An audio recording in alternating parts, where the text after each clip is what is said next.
Min Jin Lee's Pachinko opens with a declaration. History has failed us, but no matter.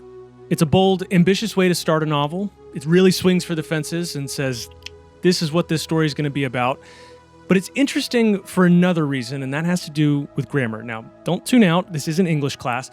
I do think looking at this, the structure of this sentence yields something very interesting, because this sentence is written in first-person plural. After this sentence, and for basically the rest of the book, Lee writes in an omniscient third-person narration, all except for one sentence. There's one sentence in this novel that, I don't know how many words it is. It's a lot. It's nearly 500 pages. There's one sentence where she switches back to this first-person plural narration. And I think that these two sentences very neatly sum up what this whole book is about. But what if the point that they're making is not really that interesting? Is a novel still worth reading, even if its thesis feels pretty obvious? We're going to explore that question and many more in today's episode of Shoulda Books.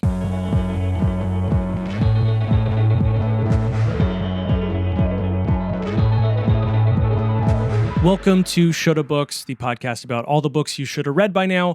My name is Jonathan, and today we are digging into the 2017 modern classic Pachinko by Min Jin Lee. This was the June book for the Shoulda Book Club. It's the last in our modern spring series, which I know it's summer, but we started in the spring with Never Let Me Go, followed by The Kite Runner, and now we're rounding it out with this one. If you'd like to join the Shoulda Book Club and follow along with myself and fellow readers every month, you can do so completely for free over on Fable. And if you love the show and want to support it in all of its lo-fi, unalgorithmically optimized glory, you can do so over on Patreon. For $4.99 a month, you get early, extended, ad-free episodes of the podcast, plus bonus content, plus access to the Discord server. Links for all of that is in the description. Okay, with all of that wonderful housekeeping out of the way, let's get into Pachinko. Pachinko tells the 80-year, multi-generational story of a Korean family as they try to make a life for themselves in 20th century Japan. This novel follows a very wide cast of characters.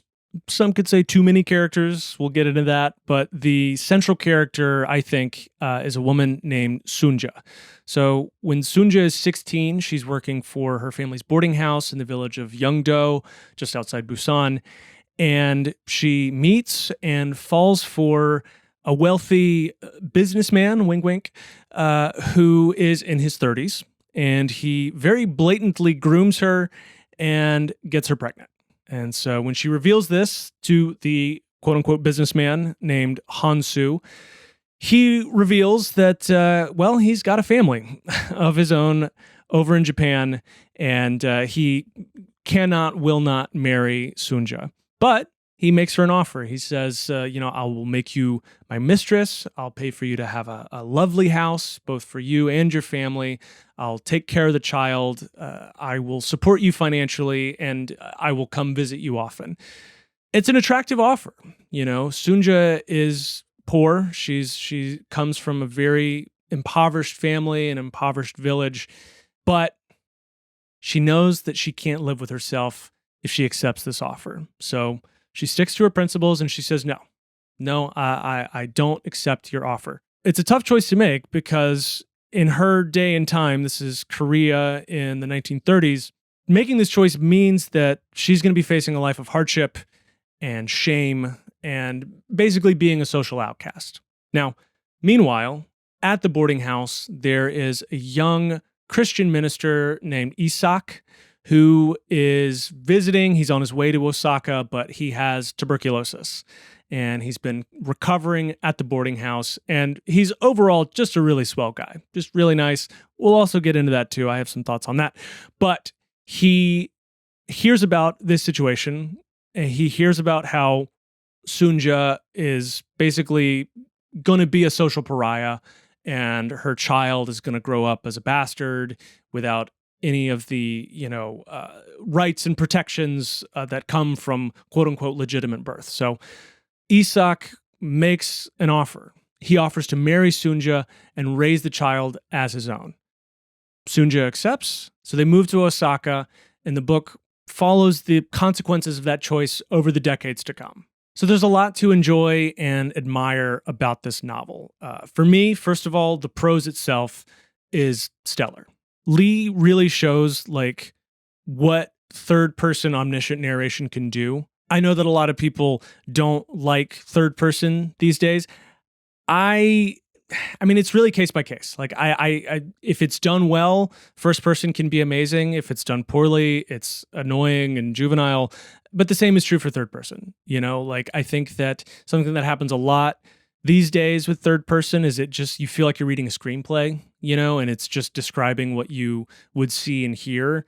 But that's not what Lee does with this book. No, she writes for all five senses, and she does just a brilliant job of kind of knifing under the surface of characters within the space of like a paragraph. You know, she is going to show you what everyone in the scene is thinking and feeling in very well observed, precise detail. And I really enjoyed that. Lee has talked a lot about how she's inspired by 19th century novels, especially those by Charles Dickens, which feature prominently in the book itself. One of the characters, Noah, the son of Sunja and Hansu, becomes an English major, and he's obsessed with Charles Dickens. And it's very funny. It's very funny to me when artists, writers include references to the things that they love, because it's kind of a dangerous game, right? It happens in movies a lot. It certainly happened in the movie that I wrote and directed 10 years ago, where I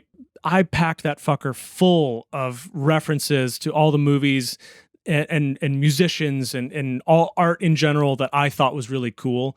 And the risk you run is that it just reminds you that you could be reading or watching something better. I didn't necessarily feel that with this book. Like, it's not like I was like, man, I really should be reading David Copperfield right now. But I do find it a little eye-rolling when there's extended references to other books, because it's like, okay, you're just showing off what you've read. And, you know, I know that as someone hosting a book podcast, that's rich, but that's still how I feel. So moving on to kind of like the themes of the novel, I really respect and admire what Lee is trying to do here. So if you have the same version of the book that I do, in the very back, there's an interview with Min Jin Lee. And in this interview, she says, quote, "If history so often fails to represent all of us, it is not because historians are not interested, but because historians often lack the primary documents of so-called minor characters in history. Interestingly, women have become at best the minor characters in history, although we represent half the human race, because we have left so few primary documents in nearly all cultures and civilizations." I think this is an important, noble task. You know, I think this is one of the reasons that you should read historical fiction. You know, historical fiction, it fills in the gaps left by the history books, obviously. But I think more importantly, like, it connects you to the humanity of people who've lived before you. So even if the characters in Pachinko aren't real, they are still bearing witness to the stories of people who were. And that was something that I really appreciated about this book, was that it shed light on a chapter of history that I was not familiar with. You know, as an American, as a white American, this is a story that I really knew nothing about. I think one thing that makes Pachinko very relevant today is that it is an immigrant story. And what's interesting to me is that, like, it's an immigrant story that has nothing to do with America. You know, this is a book that takes place in Japan. America comes in a little bit at certain points, but that's not what this story is about. This is looking at the Korean diaspora in Japan. And it's fascinating to see the, you know, universality of the immigrant experience, but it's interesting to see how it varies based on the people and the countries in question. I did not know that Japan did not have birthright citizenship. The United States gets so many things wrong about immigration, but this book gave me an appreciation for something that I think we do right, which is birthright citizenship. And as I'm recording this, a few hours before I started recording, I saw news that the Supreme Court upheld birthright citizenship, rejecting the Trump administration's latest plot to get rid of it. And so I'm happy for now. You know, I'm sure that the Trump administration is not going to stop.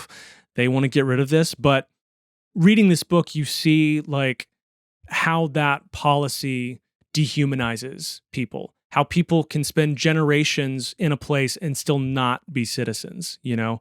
Like for everything that the United States gets wrong, I'm glad that we get that right, where it's like, if you're born here, you're from here. And I think that's beautiful. So as this book is telling this immigrant story, it does an excellent job of showcasing discrimination in various ways. You know, you have the obvious ones like Isak being imprisoned, various characters being denied jobs and opportunities, but you also see some of the subtler ways that it happens. Like, for instance, Noah's college girlfriend, Akiko, she fetishizes Korean men. She is still discriminating. In her mind, she thinks it's positive, but she's still not quite seeing Noah. She's not quite seeing Koreans as the same as her. You know, she's not seeing them as fully human. She's fetishizing them.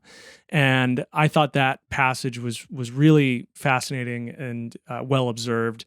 I think that another passage that showcases some of the more subtle ways it can show up, especially in the world of industry and finance and capitalism writ large, is the storyline late in the book with Solomon and his boss, Kazu.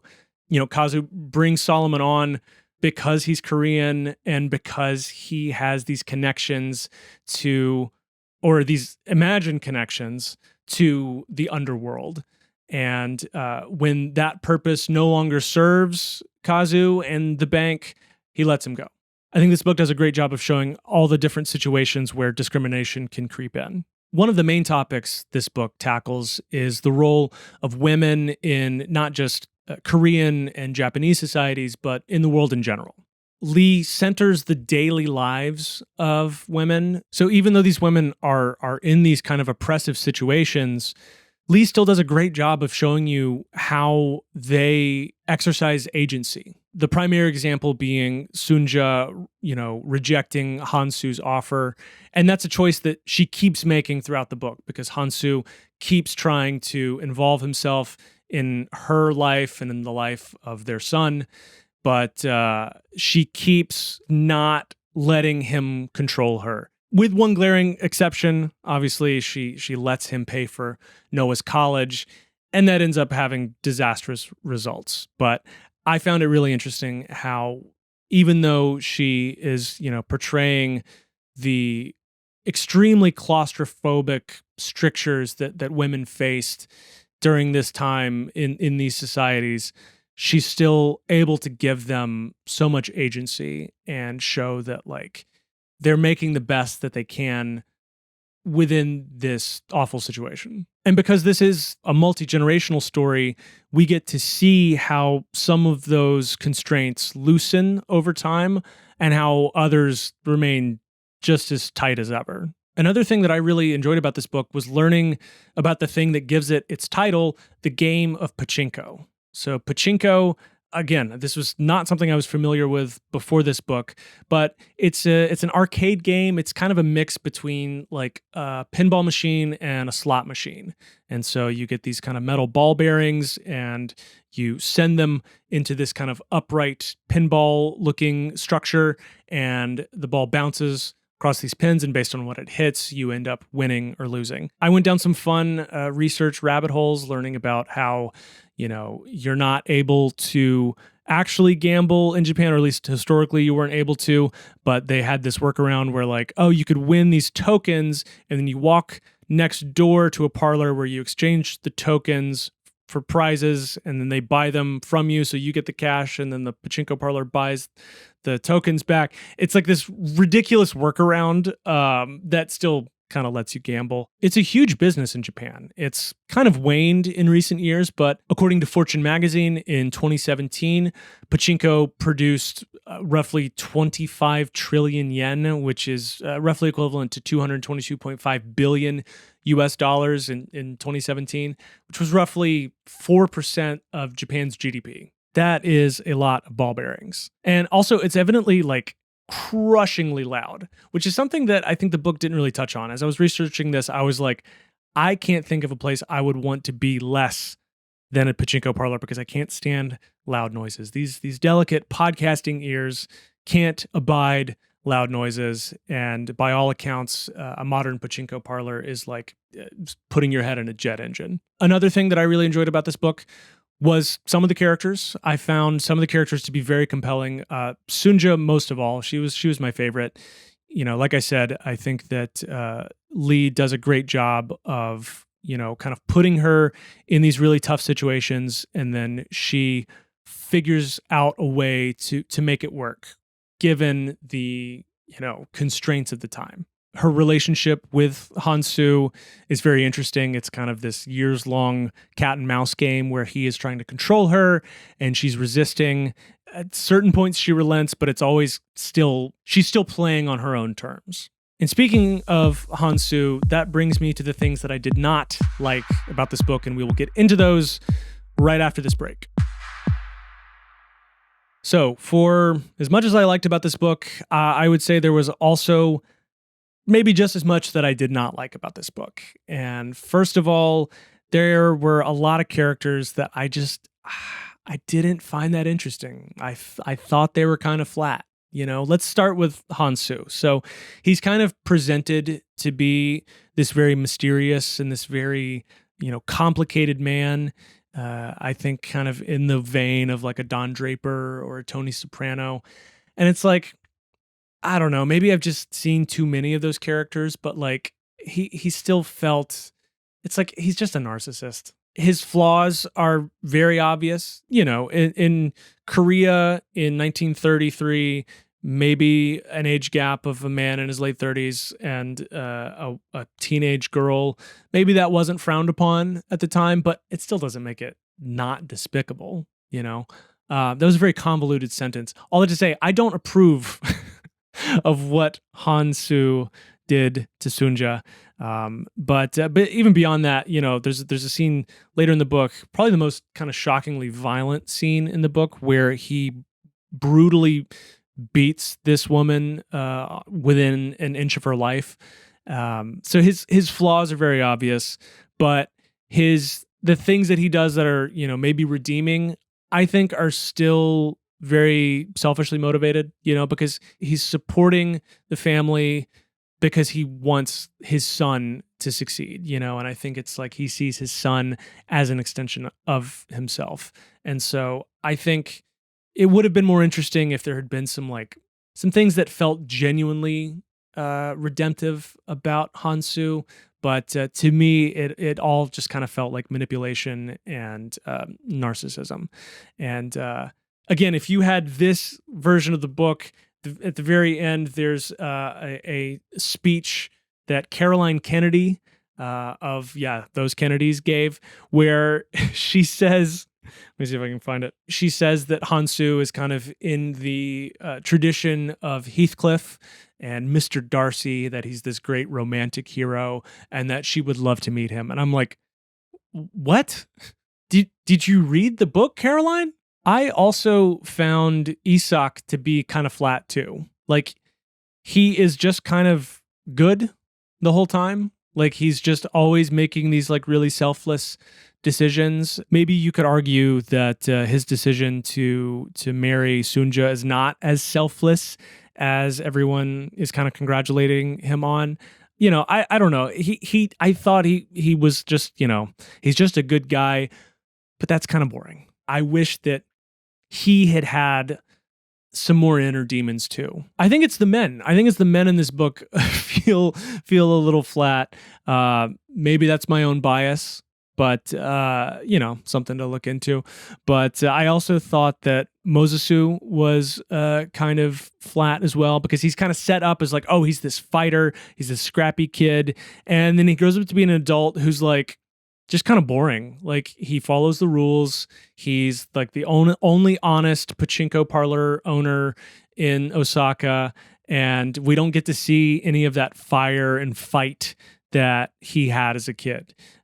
So I was like, I don't know. I felt a little disappointed that the things that were set up for him weren't really delivered on. I think one of the main issues I had with this book has to do with its pacing. Once the family gets to Osaka, maybe once Isak dies, which happens kind of off page, which is weird. That's another thing that I'll get into.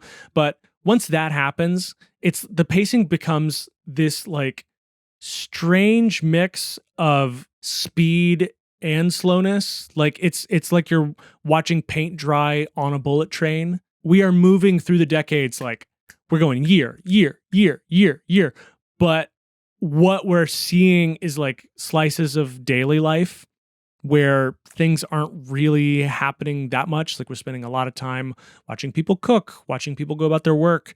And I get that. I understand, that is a conscious choice that Lee is making, going back to what she said earlier about these, kind of minor characters, forgotten characters of history. She's bearing witness to that. And I appreciate that. But like, it just feels like we are moving too fast and too shallowly through the lives of these characters. Now, I mentioned earlier that that one could say that there's too many characters. I don't think there's too many characters in this book. I think there's too many perspectives. With her beautiful third-person narration, Lee is dipping into the minds of many, many, many people. And I think the book would have been stronger if she had dipped into a few less. To quote the great Bilbo Baggins, it feels like butter scraped over too much bread. We are seeing through too many pairs of eyeballs, I think. Like, for instance, Haruki and Ayame, that's an interesting thread. That's the Mosusu's childhood friend who is in love with him and is gay, but because of the society, he can't come out.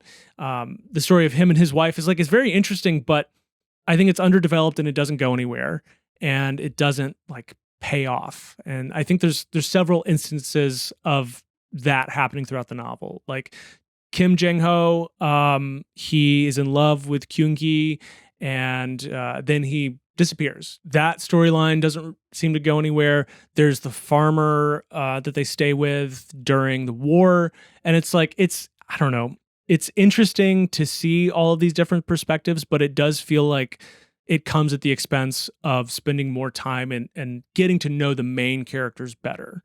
And I think that's part of why some of these characters felt a little flat to me is we just don't spend enough time with them. And by the time we get to the kind of the last major relationship of Solomon and his kind of stepsister, but not really because his parents don't get married, Hannah, I just found myself I don't care. I don't care. It's a heartbreaking story, but I just felt exhausted by then. So this kind of bouncing from character to character, it's very much a conscious choice, obviously. And that finally brings me to what I mentioned in the introduction, where we get to this second sentence that's written in first person plural. So as we said, the novel starts with this first person plural sentence, history has failed us, but no matter. So the next time we see that tense is on page 406. This is at Solomon's 14th birthday party. His father Mosusu is discussing his dead wife with his current girlfriend, Etsuko. And Etsuko is musing on why Pachinko gets such a bad rap compared to other businesses. And we get this passage right here. So, quote, "Every morning, Mosusu and his men tinkered with the machines to fix the outcomes. There could only be a few winners and a lot of losers. And yet we played on because we had hope that we might be the lucky ones. How could you get angry at the ones who wanted to be in the game?" So there's that sentence. And yet we played on because we had hope that we might be the lucky ones.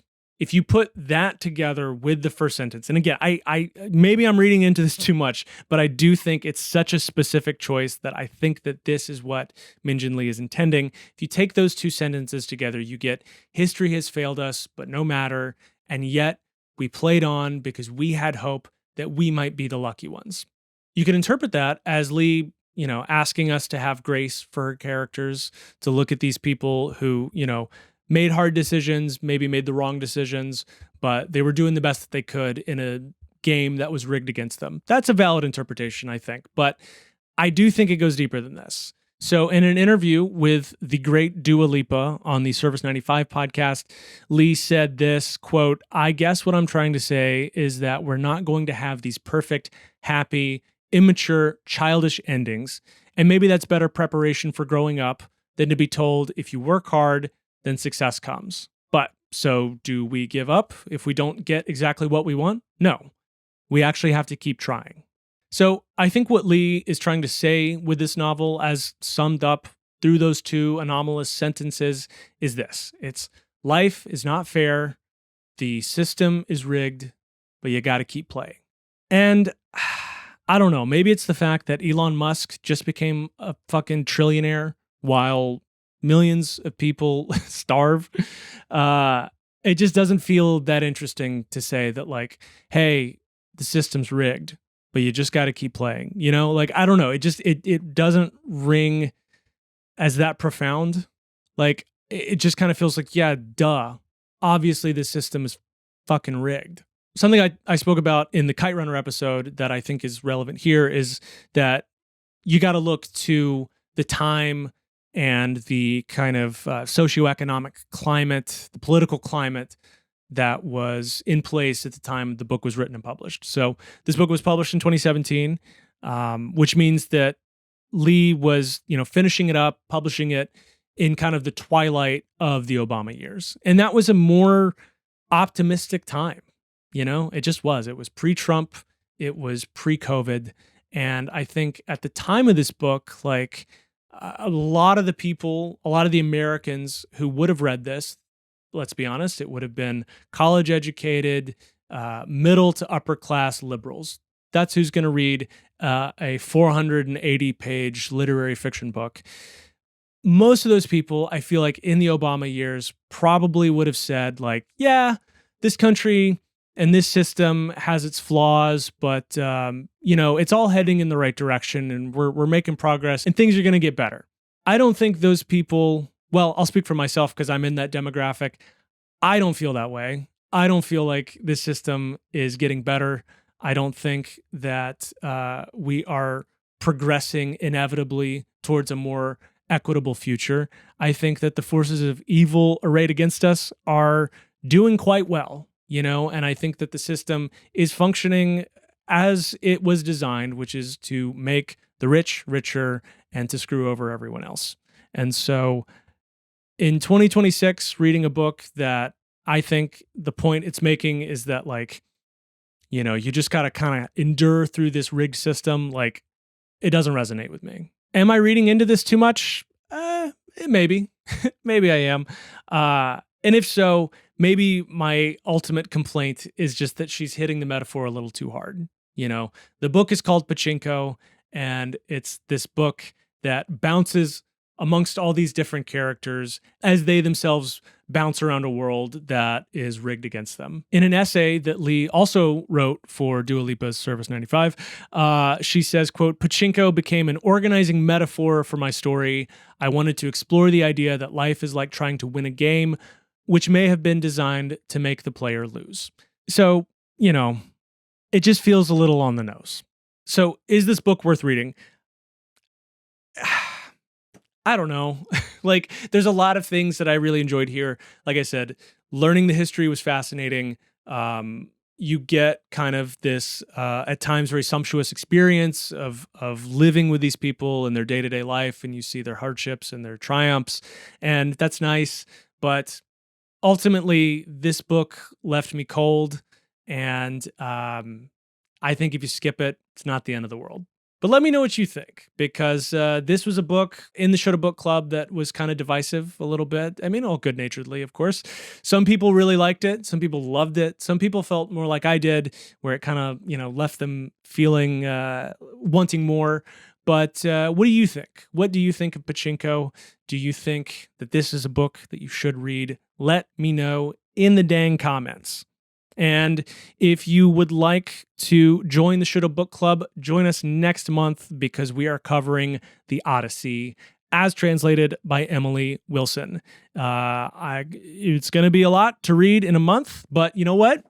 So was Pachinko. This was when I opened this book, I was like, oh boy, this this is going to be a lot in a month, but you know what? We did it. We did it. And it's very gratifying to prove to yourself that you can read a hard book in a month. Like I did have the feeling as I finished this and was researching this and seeing like how much she said she was inspired by like 19th century novels. I was like, do I not have the attention span for a novel like this anymore? Is that why I don't like this? And maybe that has something to do with it. But this outro is taking way too long. So anyway, thank you all for watching and for listening. And as always, keep reading.